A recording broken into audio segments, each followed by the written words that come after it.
is my country, Djibouti is my country, Ethiopia is my country, and Kenya is my country. I own both the Indian Ocean and the Red Sea. My people are the most enterprising people in all of Africa.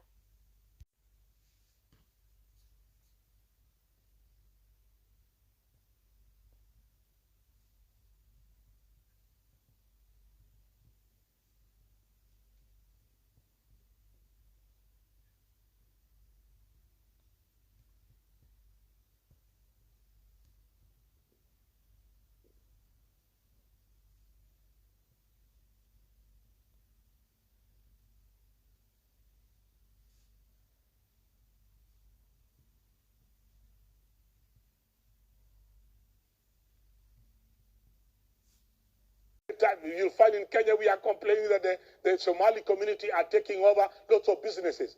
It's just a matter of strategy. Strategy.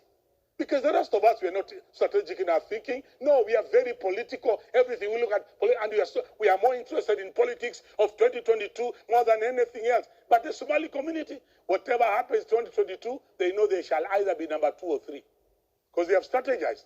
But the rest of us, we have all our eggs in one basket. So we are looking at this man or this woman and all that. But look at the way they've come in, how they are taking business. And you may think, oh, they are stealing money. They are not.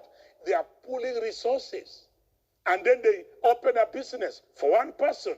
And they are telling him, as you do that business, we are still in the same group. Let's pool resources. Open the same petrol station for another person. Open the same M-Pesa for another person. Open the same a similar restaurant for another person. Let's open another restaurant in Kisumu, in Kericho, in Nairobi, in Mombasa, in Tutandei. And they are all over.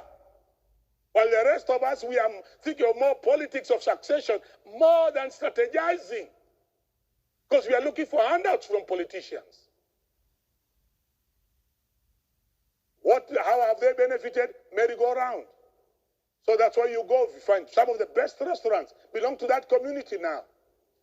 And they are like newcomers in business, but they came thinking, what are the legitimate ways of making money? So they invest for one person. They invest and encourage. Someone made me laugh, and this is a true story. You'll find some of the other communities, you'll find that when we want to go business in Dubai or China or Turkey, you'll find the whole aeroplane is full of people from the same community traveling to go to Turkey, to buy same things, go to China, bring the same goods, to come and